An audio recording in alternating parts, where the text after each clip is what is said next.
I started playing piano when I was 5, guitar when I was about 13, after my father brought home a Joan Baez record from the library.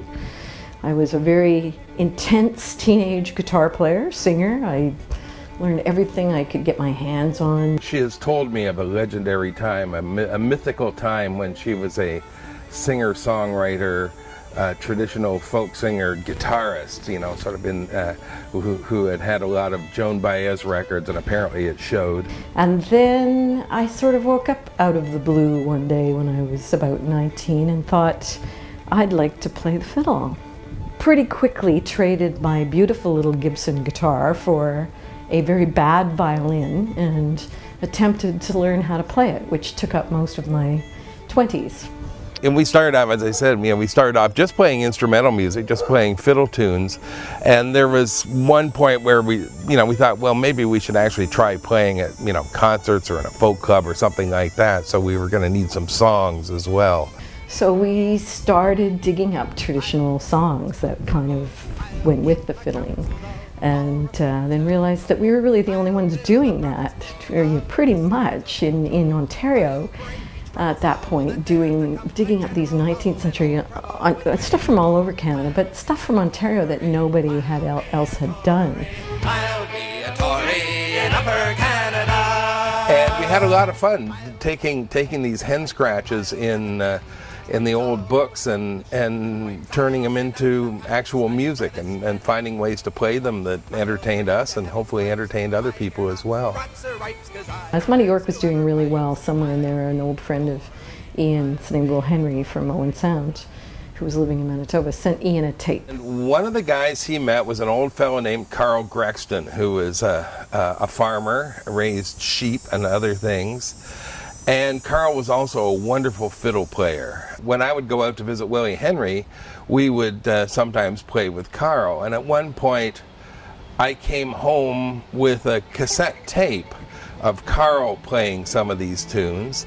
And then I think there was another cassette tape of one of the Métis players playing these tunes. So I kind of immediately figured out how I could get some money to go out there and spend some time and try and meet as many of these guys as possible, which turned out to be pretty fortuitous because most of them had passed away within a few years of my being there. Grandy Fagnan was the oldest player that I ended up meeting and hanging out with, and I already loved the things that I could hear in the music, right? I could hear that it was a bit Quebecois, I could hear that it was a bit Appalachian, I could hear that it was a bit Scottish, and I already loved all those traditions. And here was this amazing music that was kind of a combination of them all, and it was from my backyard. It was from a couple hours from where I grew up, and I had no idea that it existed. So I wasn't gonna leave that alone. It was an incredible project for a woman in her 20s to take on, just to go out up to northern Manitoba, not knowing where any of these fiddlers were, and just find them, and then convince them to record with her. And these were all old, and generally quite old men who were at the end of their playing careers. So it was neat that what she saw in them, I think that their own communities no longer saw. I would go to Manitoba, and people in Dauphin had never heard First Nations fiddlers because they can walk down the street in small towns in Manitoba and be invisible to each other. Once I finally realized that this was kind of, this sort of vague kind of, what do we call it, inability to deal with this other culture, and just started talking to people, it just was never a problem. I would just go, people would say, oh, you need to go see my uncle. You need to go visit so-and-so.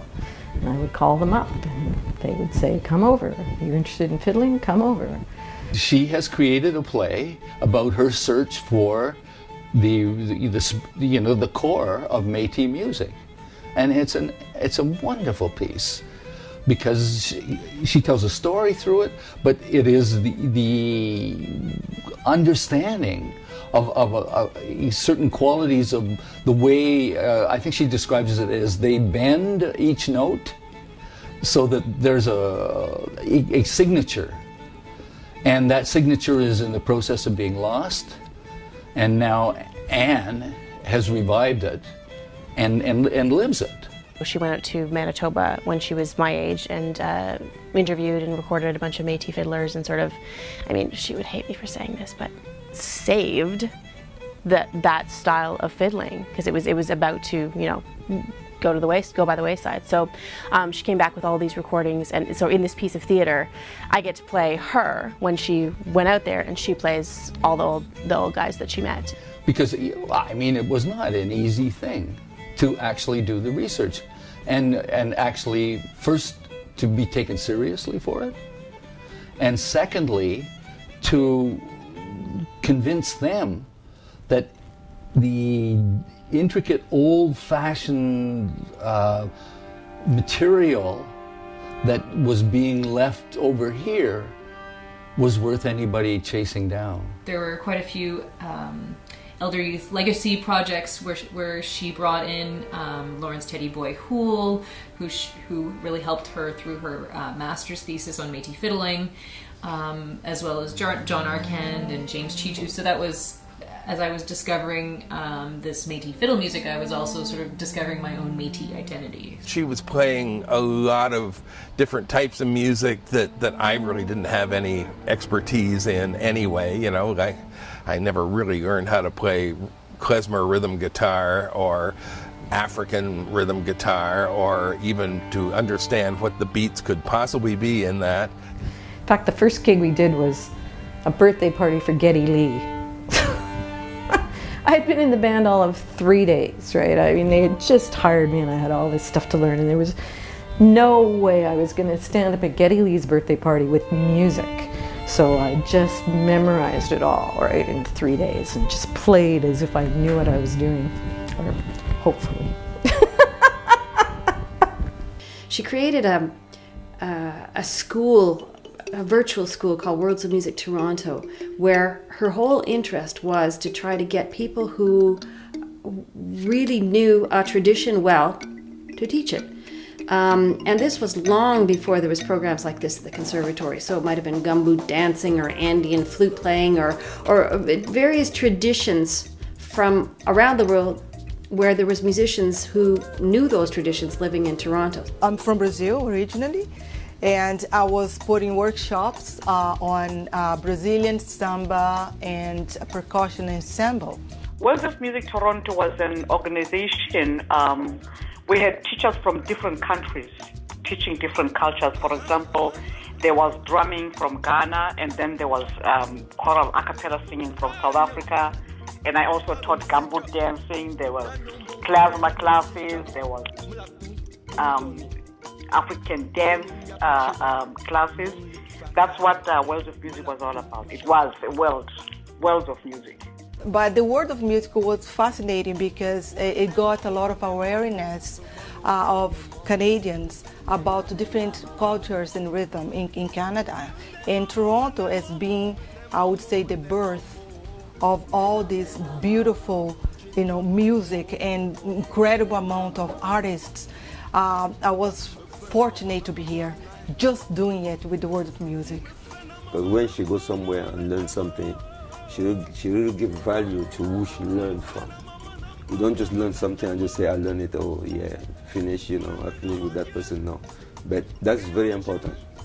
I mean, new immigrants, the great musicians who come to Canada, have no choice. They have to figure out if there's a place for them here and how they can fit what they brought with them into this Canadian society. So I just hope to be one of the people extending a hand on the other side, saying, yes, I want to, I want to know as much about you as you want to know about us. You have to respect the culture, and you have to really come with the feeling and the spirit to really learning the thing with honor.